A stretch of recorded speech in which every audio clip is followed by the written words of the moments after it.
Arc-en-Ciel, votre émission marocaine, chaque dimanche de 14 h à 15 h pour tout savoir sur le Maroc. Actualité, culture, économie, société et animation festive.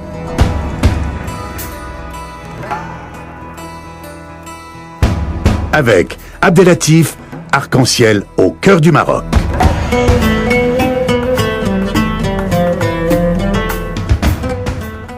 Bonjour à toutes et bonjour à tous et bienvenue dans l'émission Arc-en-Ciel sur Radio Pluriel.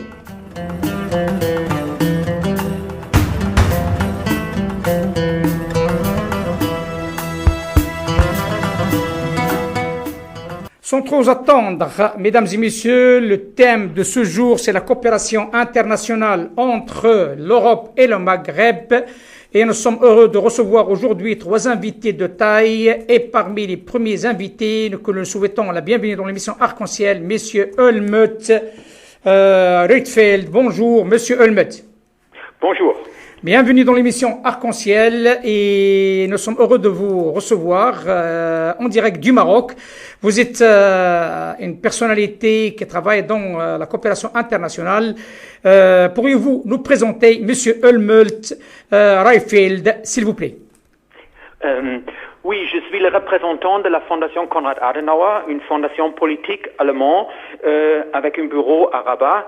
Et moi, je suis pour la première fois dans le Maghreb et dans un pays francophone, mais j'ai longtemps travaillé à la centrale sur les questions sectorielles et j'étais pour 7 ans en Inde. Parfait. Pourriez-vous nous parler, s'il vous plaît, par rapport à cette manifestation de taille qui aura lieu à Casablanca le mois de septembre? Oui, c'est un nouveau projet. Ça veut dire on veut essayer de identifier les questions de la future et la connexion entre certains problèmes qui se développent dans le Maghreb et le Nord-Afrique envers l'Union européenne. Ok, et cette manifestation, donc, il aura lieu à Casablanca, c'est quelle date exactement? Le 27 septembre, et comme j'ai dit, c'est un projet pour discuter, identifier les problèmes actuels et comment ils sont liés. Donc c'est l'objet de cette conférence, autrement dit. Oui. Donc d'après vous, il y aura un grand nombre d'intervenants internationaux? Oui, nous avons plusieurs représentants du Maroc et de Tunisie, Algérie, et aussi plusieurs Européens, Allemands, Français. D'accord. Toutes ces personnalités sont invitées dans le cadre de promouvoir cette relation nord-sud, si j'ai bien compris. Oui, particulièrement Union européenne, Nord-Afrique.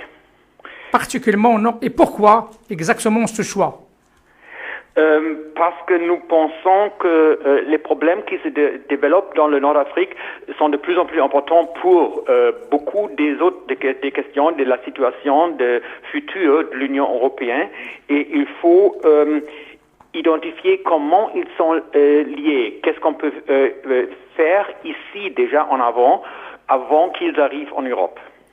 D'accord, donc c'est une conférence qui est dédiée plutôt à la prévention. Donc, est-ce qu'il est en relation avec l'économie ou pas? Oui, bien sûr. Il faut identifier les partenaires potentiels pour coopérer aussi dans les pays de Nord-Afrique. Ça veut dire il faut identifier par exemple les entreprises, mais aussi peut-être des communes ou certains groupes sociaux qui sont déjà organisés et intéressés de collaborer en avant ici dans leur pays. Pourquoi ce choix du Maroc?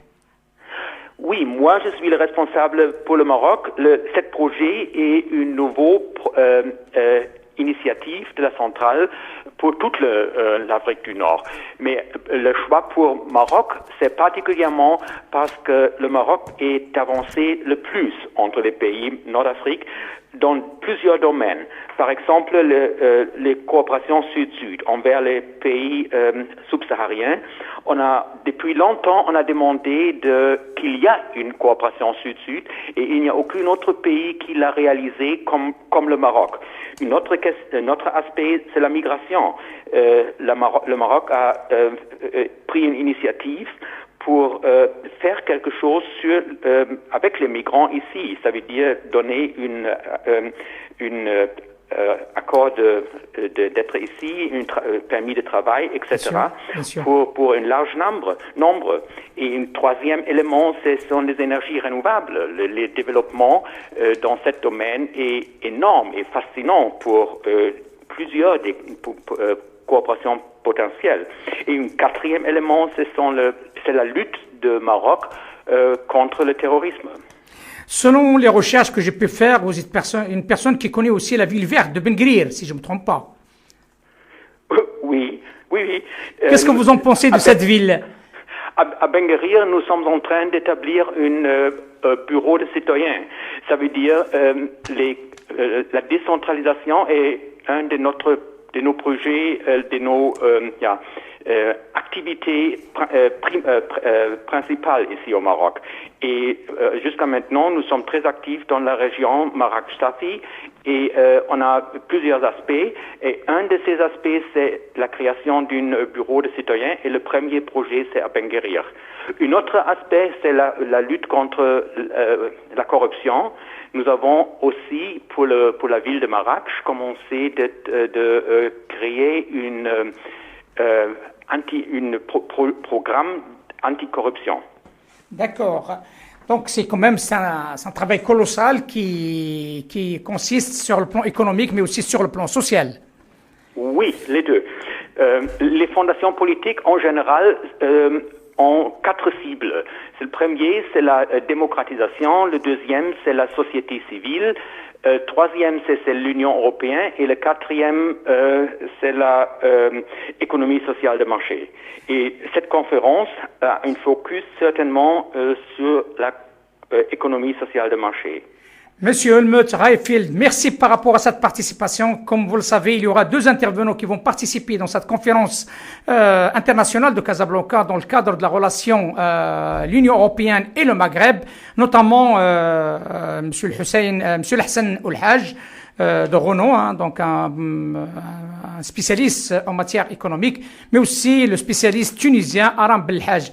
Monsieur Helmut, merci d'avoir accepté notre invitation et on vous dit bonne chance par rapport à votre conférence. Merci à vous. Au revoir, monsieur. Au revoir.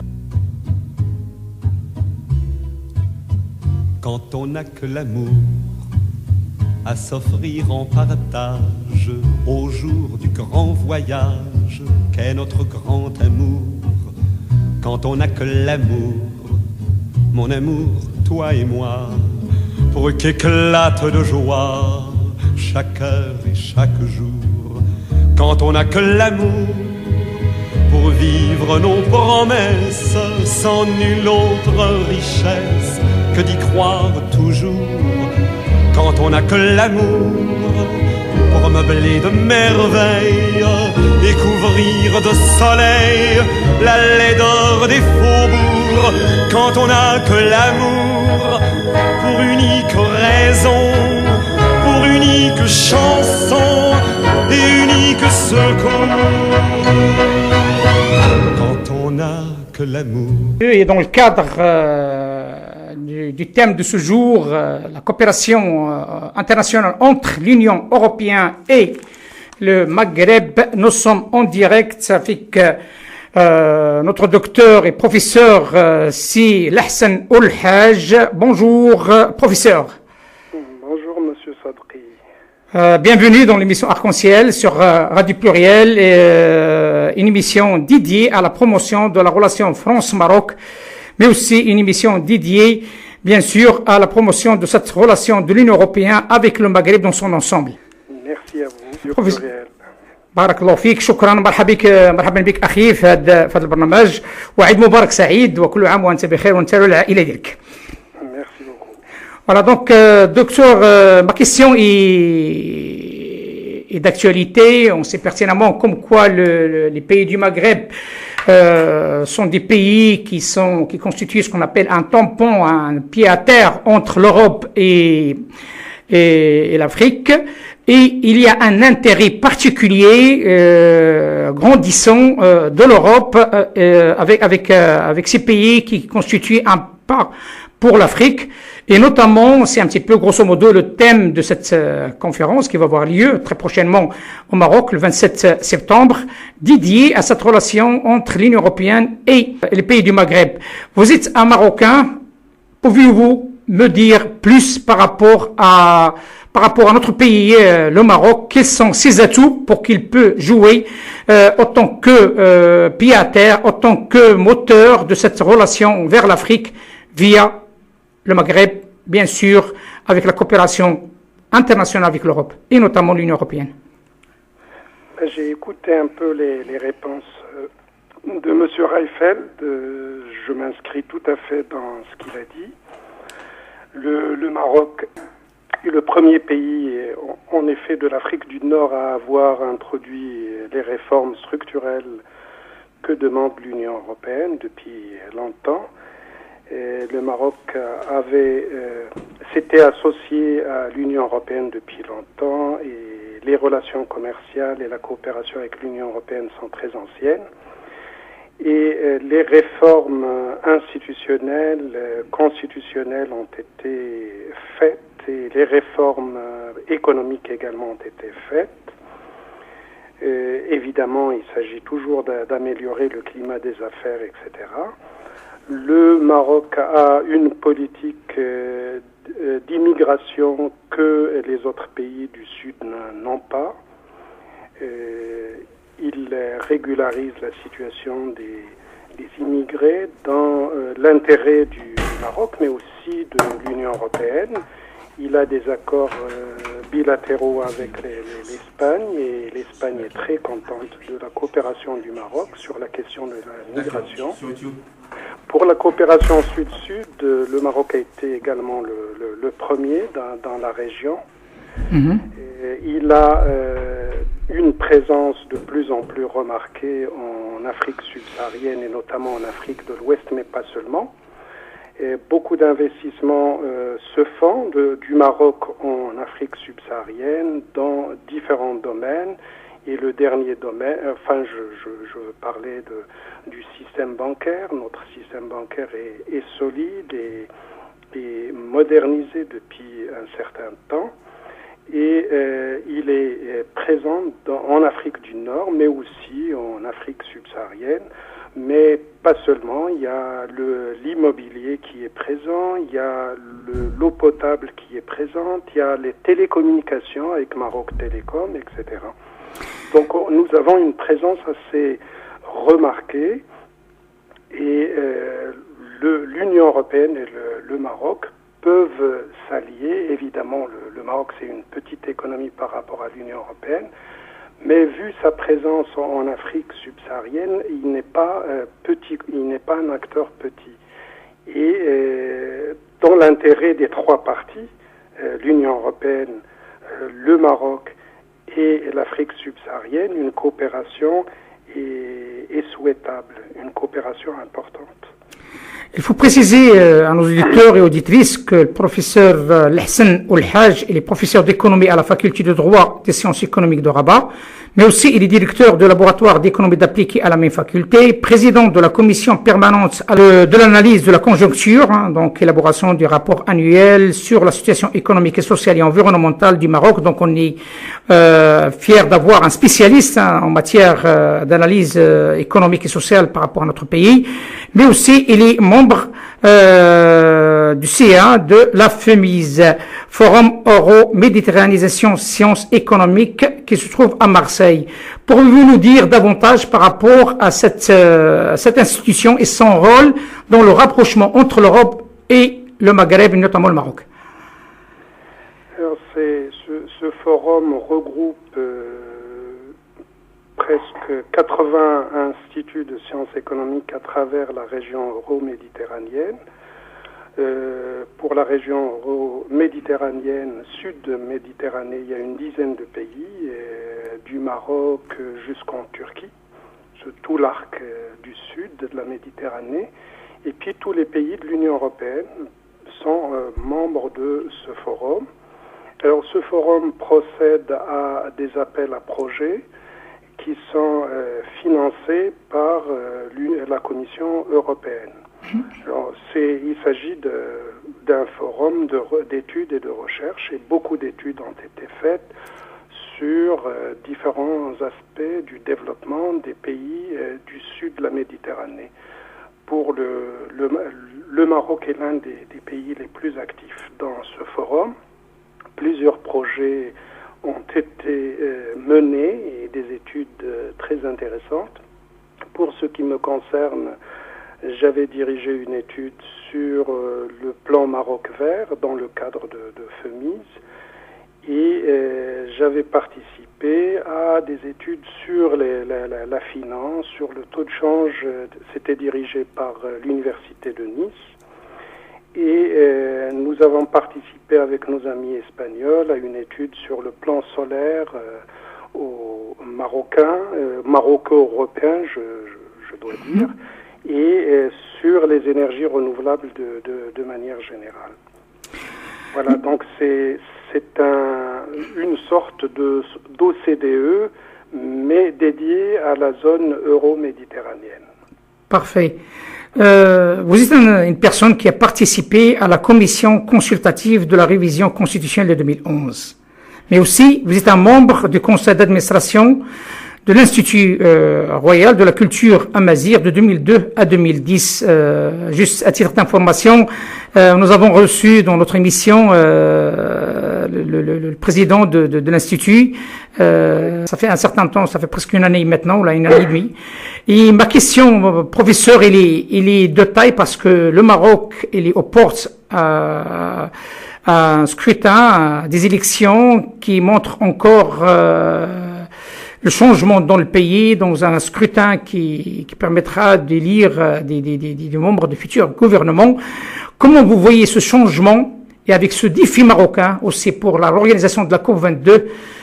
Est-ce que, selon vous, est-ce que le Maroc, et j'aimerais bien avoir une confirmation ou information de votre part, s'il vous plaît, a tous les atouts pour réussir ces deux défis? Alors, pour les élections, je crois qu'il n'y a plus de problème au Maroc. Les élections sont régulières depuis 2001 et notamment en 2007. Et d'ailleurs, l'Union européenne a accordé le statut avancé au Maroc à la suite des élections de 2007 qui ont été des élections régulières où aucun parti qui a participé ne s'était plaint d'irrégularité au niveau des élections. Nous, on élit le Parlement donne le gouvernement qui se met en place et il y a une stabilité. Les gouvernements restent durant leur mandat de 5 ans. Le chef de gouvernement, enfin il s'appelait Premier ministre avant la Constitution de 2011, il est là, il reste les 5 ans. Abdelrahman Yousfi est resté ses 5 ans, suivi de M. Jetto, suivi de M. El-Fassi, Abbas El-Fassi, et maintenant Ben Kiran. Et donc nous n'avons aucun problème à ce niveau-là. Donc il y aura les élections de la Chambre des représentants le 7 octobre prochain. Et le parti qui arrivera premier aura la charge de former le gouvernement qui va gouverner le Maroc pendant 5 ans. On n'a pas de problème à ce niveau-là. Alors pour la COP22, c'est une conférence des Nations Unies, mais évidemment si le Maroc a été choisi pour l'abriter, c'est parce que c'est un modèle au niveau des énergies renouvelables. Le Maroc a beaucoup investi dans le plan solaire. Il a la centrale la plus importante en Afrique dans ce domaine et l'éolien également. Et le Maroc s'inscrit dans le cadre du développement durable. Il est même inscrit dans notre constitution, le développement durable et un environnement sain. Il fait beaucoup d'efforts et ces efforts ont été reconnus par la communauté internationale, et c'est pour cette raison que le Maroc abrite cette conférence qui est dédiée aux questions d'environnement et de changement climatique. La conférence apportera beaucoup au Maroc, dans beaucoup la présence même des personnalités représentant les différents pays, c'est déjà un atout. Et puis le Maroc pourra faire voir et montrer ce qu'il fait dans le domaine et ce qu'il a fait, ce qu'il est en train de faire. Et ça permettra au Maroc d'attirer des investissements et un financement pour continuer ces projets qui sont dans l'intérêt de la planète, dans l'intérêt du monde entier. Les efforts déployés, professeur, par le Royaume, les efforts déployés par le Royaume au sud du Maroc, donc je parle dans les provinces du sud, selon vous, ne constitue pas une opportunité aussi de leur promotion lors de cette COP22 sur différents volets? Je parle politique, diplomatique, mais aussi économique. En effet, d'ailleurs, c'est au Conseil économique, c'est le Conseil économique, social et environnemental dont je suis membre qui a été chargé par Sa Majesté le Roi de réfléchir sur un modèle de développement des provinces du Sud. Et le Conseil a fait un projet pour le développement de ces régions. Et il s'agissait de revoir toute la question de la gouvernance qui n'était pas bonne, et puis de promouvoir un développement tous azimuts et tourner vers l'Afrique pour que les provinces du Sud soient une sorte de liaison entre le Maroc et l'Afrique subsaharienne. Et je crois que Dakhla est en train de se transformer dans cette direction. Justement, c'est tout le travail qui a été fait aussi à travers certaines manifestations qui ont de grandeur nature. Je parle de Crans-Montana, de Dakhla, et à 2 éditions quand même qui étaient très importants. Il y a aussi cette image de ce consensus plutôt international maintenant que tout le monde a changé de vue, a changé d'opinion par rapport à cette affaire qui nous est imposée. Sur le plan économique, est-ce que la COP22 peut drainer des investisseurs, surtout avec ce plan Nour, qui est au sud du Maroc aussi, qui est en relation directe avec les provinces du Sud. Selon vous, y a-t-il matière ou y a-t-il opportunité pour les provinces du Sud de tirer profit davantage? C'est certain, c'est des provinces ensoleillées et il y a tout pour attirer des investisseurs, et pas seulement dans le domaine des énergies renouvelables, mais aussi pour la désalinisation de l'eau et pour le développement de l'agriculture et du tourisme écologique dans la région de Dakhla. Et comme j'ai dit, toute cette région peut être une sorte de liaison entre le Maroc du Nord et entre toute l'Afrique du Nord et même au-delà, et l'Europe et l'Afrique subsaharienne. Professeur, encore une fois, merci infiniment de cette participation avec nous dans cette émission qui permet à clarifier un certain nombre de points sur le potentiel marocain par rapport à ce rapprochement et ce rôle que peut jouer le Maroc entre l'Europe et l'Afrique, et notamment entre le CE et l'Afrique. L'émission Arc-en-Ciel, elle est à votre disposition quand vous le souhaitez sur d'autres thèmes, ainsi que des projets éventuels pour la promotion du pays, notre pays, le Royaume du Maroc. C'est الحسن تحياتي وشكرا جزيلا. بارك الله فيك. مع السلامة سيدي، مع السلامة، شكرا.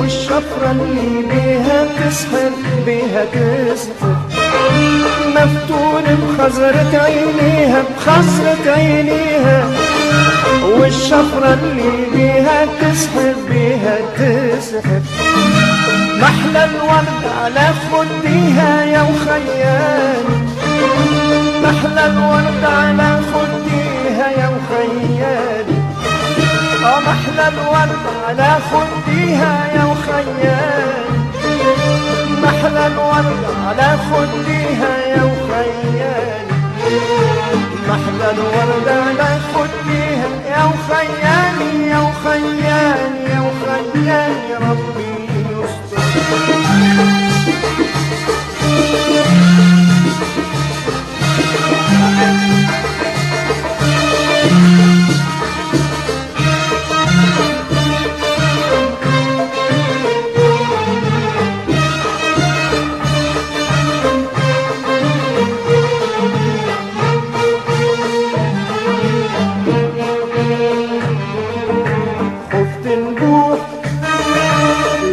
بسري تغضب وتتخبى علي نولي حاير ويصعب امري والامل بيضيع علي خفت نبوح ليها بسري تغضب وتتخبى علي نولي حاير ويصعب امري والامل بيضيع علي هي حياتي هي عمري يا وخيالي. Oui, de retour à l'antenne, mesdames et messieurs, nous sommes en direct de l'émission de Radio Pluriel, l'émission marocaine Arc-en-Ciel, et nous sommes en direct de la Tunisie, notre deuxième pays. Bonjour, docteur Aram Belhaji, bienvenue dans l'émission Arc-en-Ciel. Bonjour, c'est Ablatif. Marhaban bik, Eid Moubarak Saïd. Merci beaucoup à vous aussi et à tous les auditeurs et auditrices. Nous souhaitons transmettre par votre intermédiaire au peuple tunisien, sommet et base, nos vœux pour l'Eid et en même temps nos sincères salutations à travers l'émission Arc-en-Ciel que nous savons comme quoi c'est une émission très écoutée et suivie par nos frères tunisiens. Tout à fait, merci beaucoup, c'est Ablatif, c'est gentil.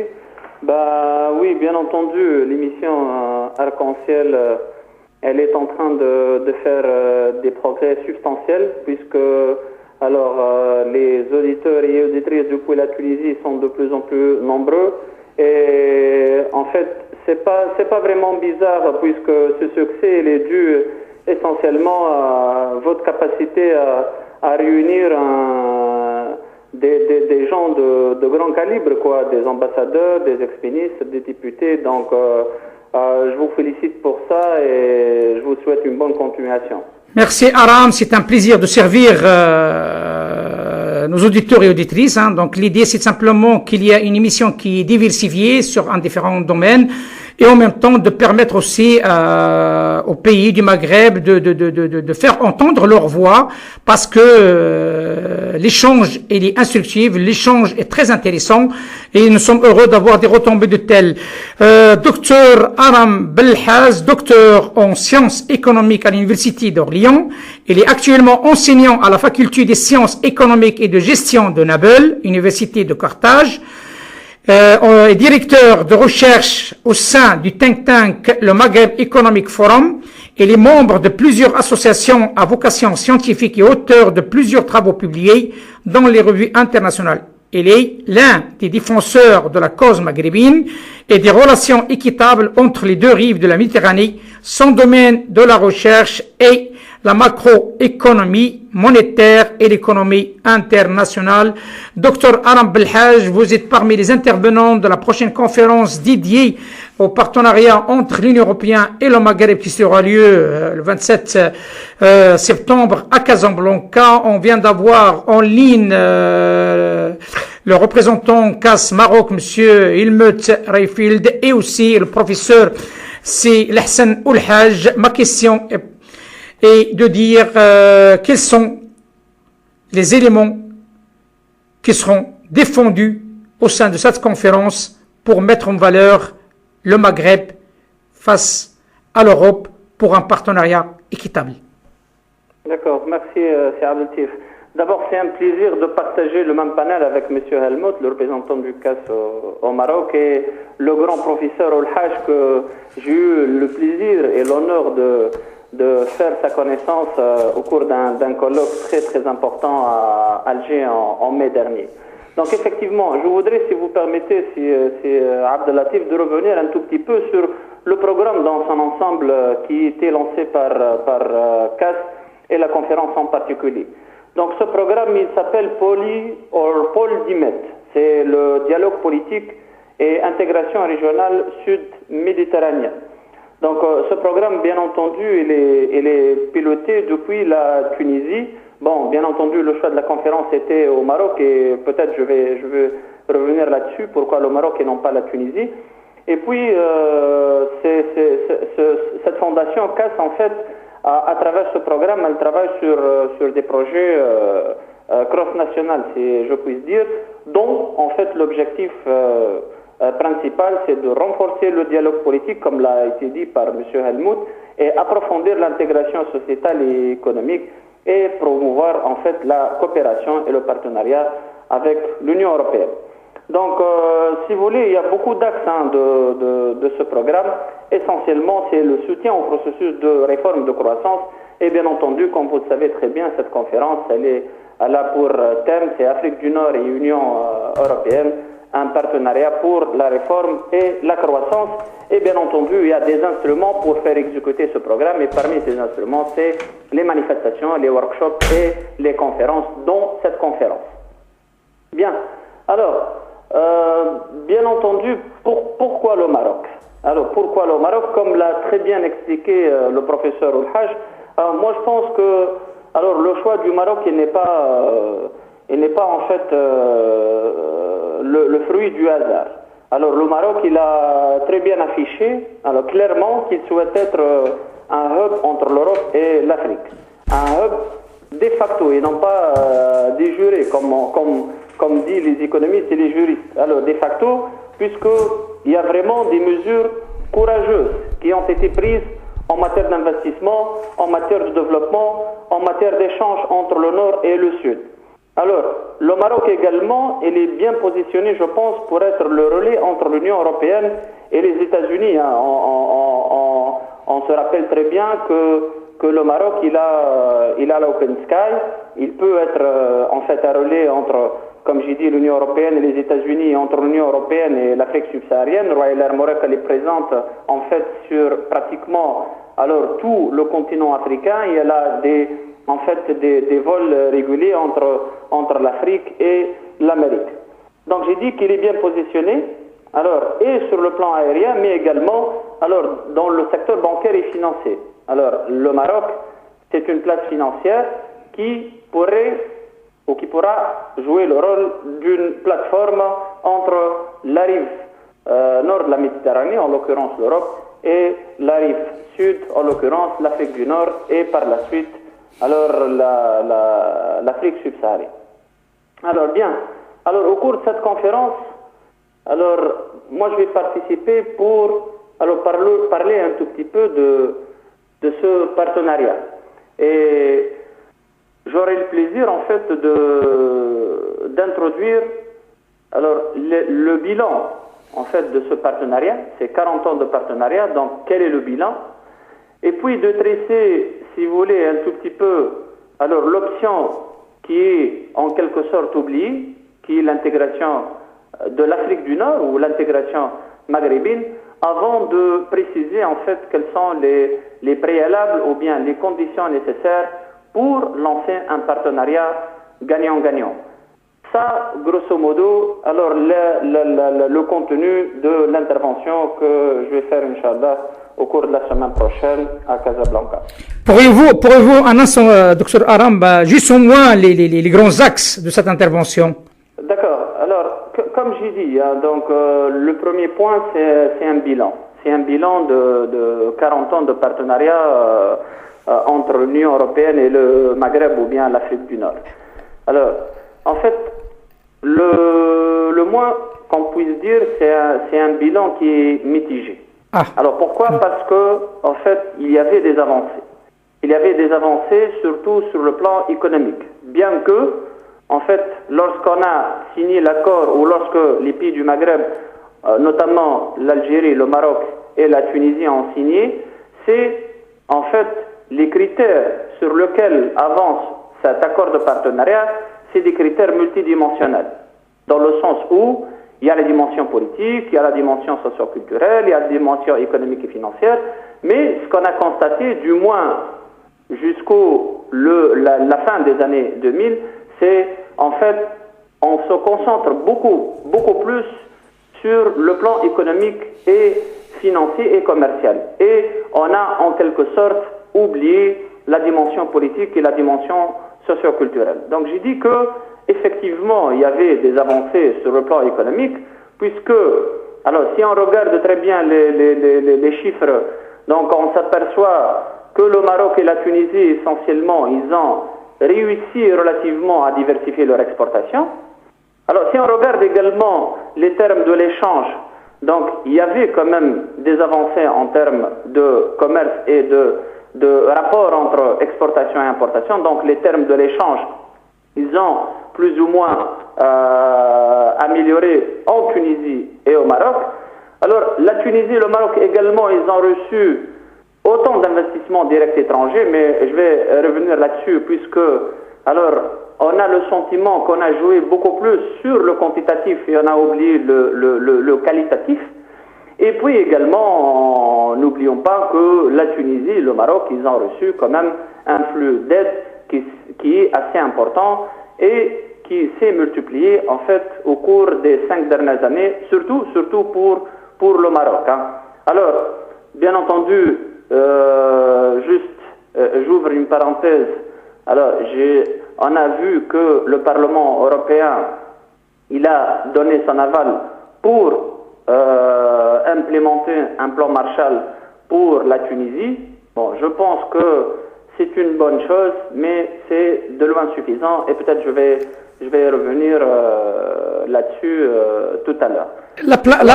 Docteur Aram, juste la place de l'Algérie, parce que vous avez parlé de la Tunisie, vous avez parlé du Maroc, et l'Algérie dans de ce rapprochement, ces aides et ce volet d'investissement, et comment vous la voyez?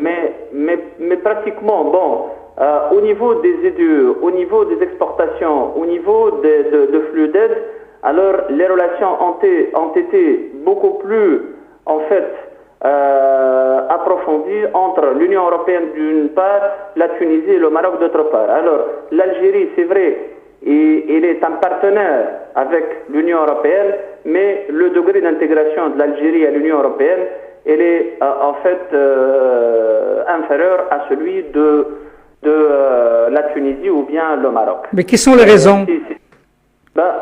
Je pense que c'est lié beaucoup plus à des facteurs politiques.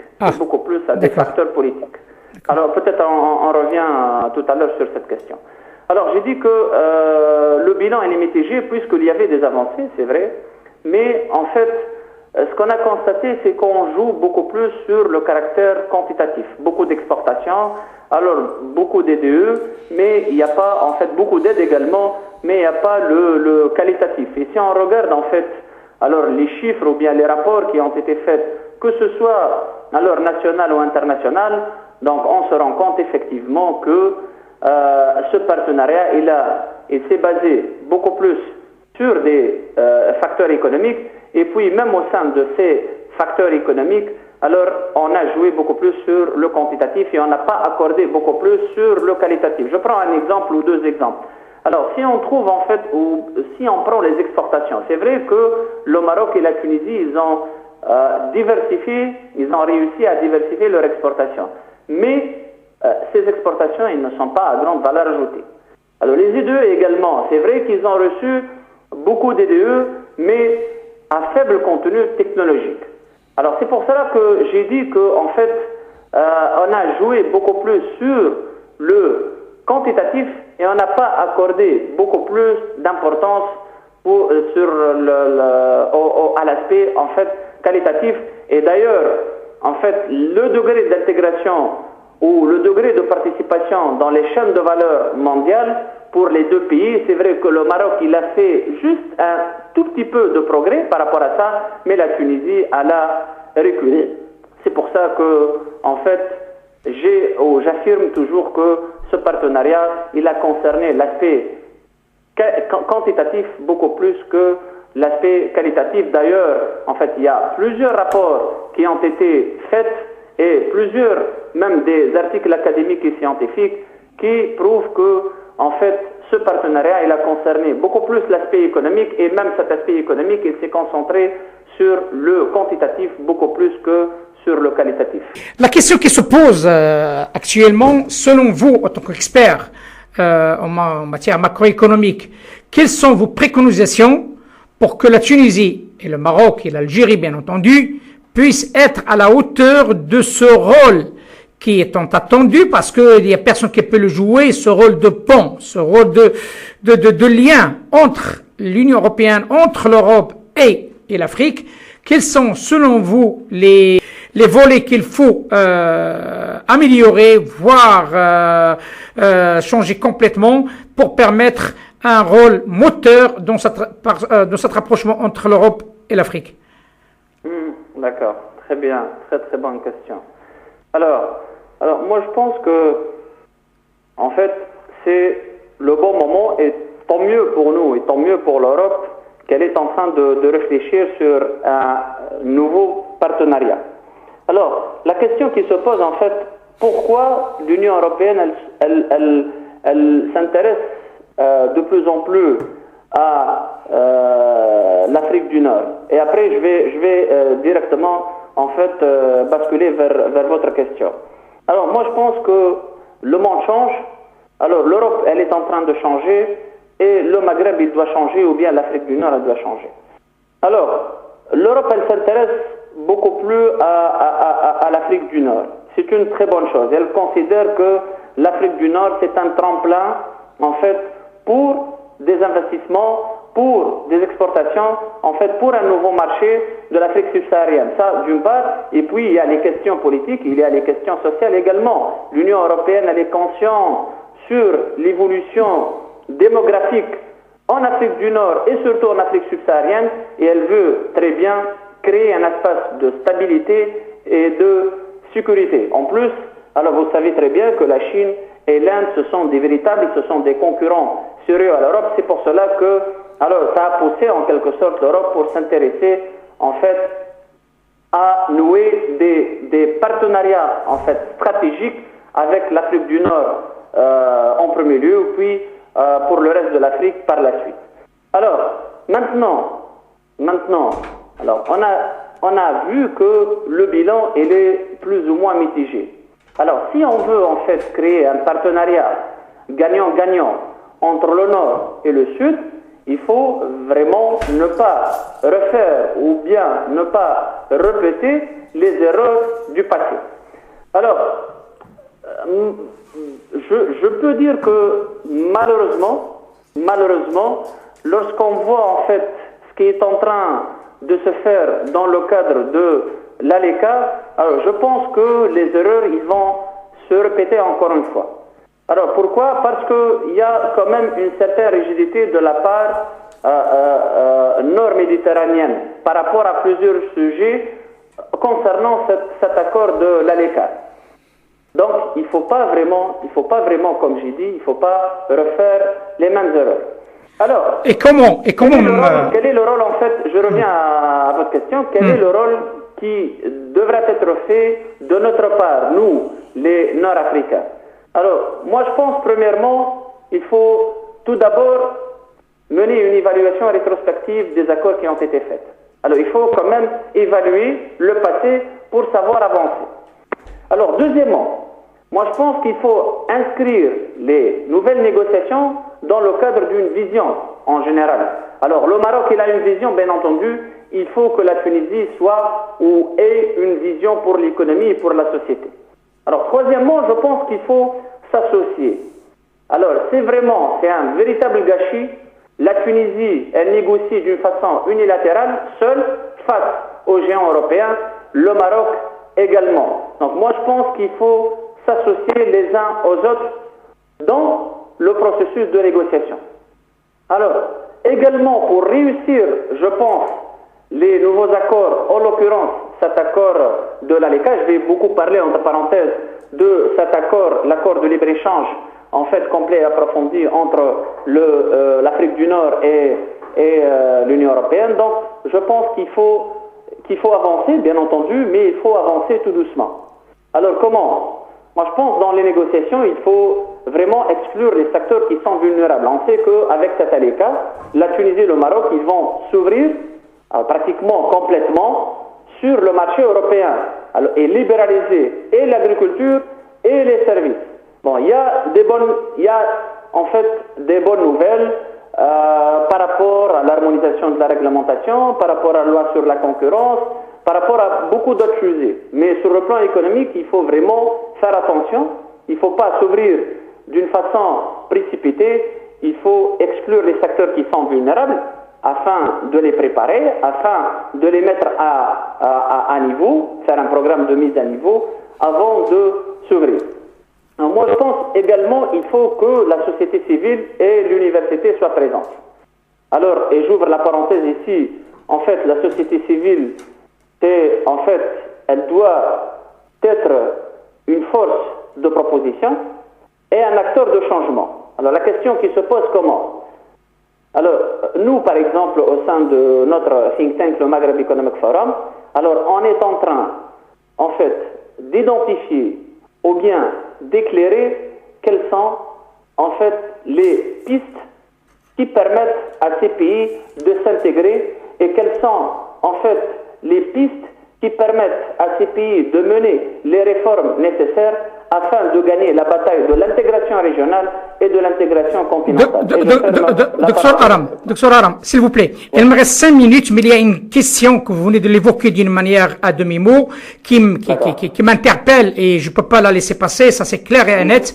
Vous êtes quelqu'un qui connaît autant que moi et mieux que moi la diaspora maghrébine, qui est une force de très très très importante ici en France et notamment en Europe aussi.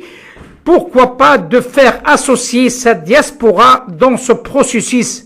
Pourquoi pas de ne faire donner la parole, même politiquement parlant, dans les pays d'origine, à cette diaspora qui connaît les problématiques de l'Europe, qui connaît les rouages de rapprochement? Pourquoi on leur donne pas la possibilité de s'exprimer politiquement parlant dans leur pays d'origine? Tout à fait. Alors moi je pense que la diaspora, en fait, le rôle de la diaspora dans ce processus en fait de partenariat entre le Nord et le Sud est un rôle qui est primordial. Alors malheureusement jusqu'à maintenant, en fait, c'est le politique qui a primé, dans le sens où le politique c'est l'administration en fait. C'est l'administration, elle est jusqu'à maintenant, elle est auto-bloquée. Elle est auto-bloquée par, en fait, sa monotonie et sa gloire, si je puis dire. Donc vraiment, il faut s'ouvrir. Il faut s'ouvrir, comme j'ai dit, sur la société civile, sur le secteur privé et sur la diaspora. Donc, comment? Donc, c'est valoriser vraiment, donner de la valeur à cette diaspora, valoriser les compétences qui sont à l'étranger et de l'intégrer en fait dans le développement socio-économique du pays. Il faut vraiment arrêter en fait ce cloisonnement entre les acteurs politiques et la diaspora. Il faut vraiment les intégrer dans le processus, comme j'ai dit, du développement socio-économique. Vu Dr Aram, vu que simplement il y a une difficulté pour un Maghreb unique, on le sait ça, donc on ne va pas y revenir.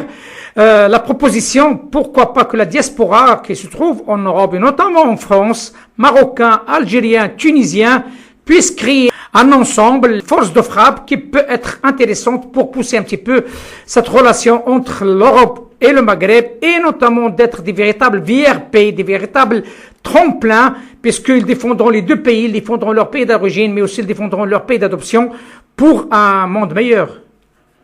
Tout à fait, je suis tout à fait d'accord avec vous, mais n'oubliez pas qu'il y a en fait des initiatives qui sont très intéressantes. Il y a également un tissu associatif qui n'est pas jusqu'à maintenant très développé et qui constituera une force de frappe, mais quand même ces initiatives y sont saluées et j'invite toute la diaspora qui se trouve en Europe d'une façon générale et en France d'une façon particulière à s'associer à ce processus de création des associations. Je prends par exemple le cas de la CUJ en France qui est en train de faire un travail intéressant. Donc tout ça pour dire ou bien pour conclure qu'effectivement il faut créer des associations, il faut multiplier ce genre d'associations, mais il faut également créer une zone de confiance entre les acteurs politiques qui sont ici sur place, que ce soit au Maroc, en Algérie et en Tunisie, et en fait le tissu associatif qui se trouve en fait en dehors du pays, en l'occurrence en fait la diaspora. Docteur Aram Belhaj, merci infiniment de cet éclairage qui est complet, général et qui a complété l'intervention de nos amis. Donc c'est le docteur Selhsen Oulhaj et le docteur Helmut رايفيلد. تحية صادقة لإخواننا الموجودين ببلدنا الثاني تونس، وكل عام والشعب التونسي بألف خير. Bienvenue dans l'émission Arc-en-Ciel comme vous le souhaitez, soit vous, soit d'autres compétences tunisiennes. L'émission marocaine Arc-en-Ciel est à votre disposition. Et je vous dis à très bientôt, c'est Aram. Et avec un grand merci à l'ensemble de nos auditeurs et auditrices de notre pays, la Tunisie, et à travers le monde. بارك الله فيك سي عبد اللطيف. علي au revoir. Au revoir. مع السلامة. مع السلامة أخي. شكرا.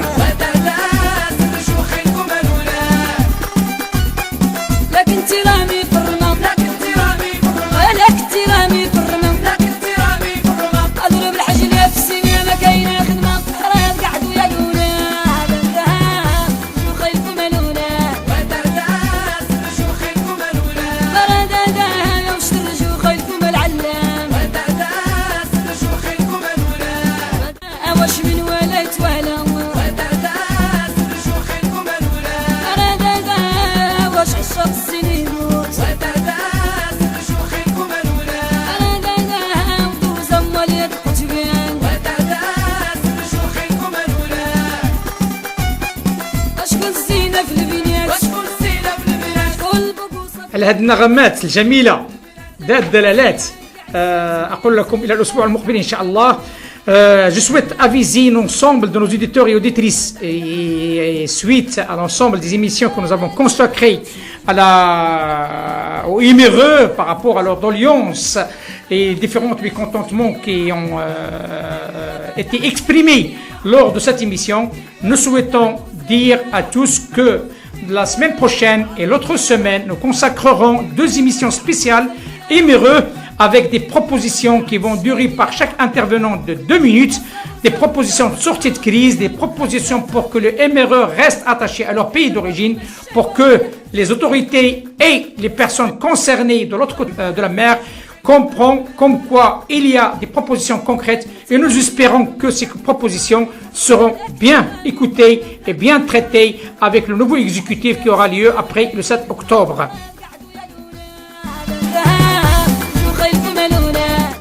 تحية صادقة من عبد اللطيف الصادقي إليميسيون أرك-en-Ciel. سيداتي ونسادتي إلى اللقاء الأسبوع المقبل إن شاء الله. Arc-en-Ciel, votre émission marocaine, chaque dimanche de 14h à 15h pour tout savoir sur le Maroc. Actualité, culture, économie, société et animation festive.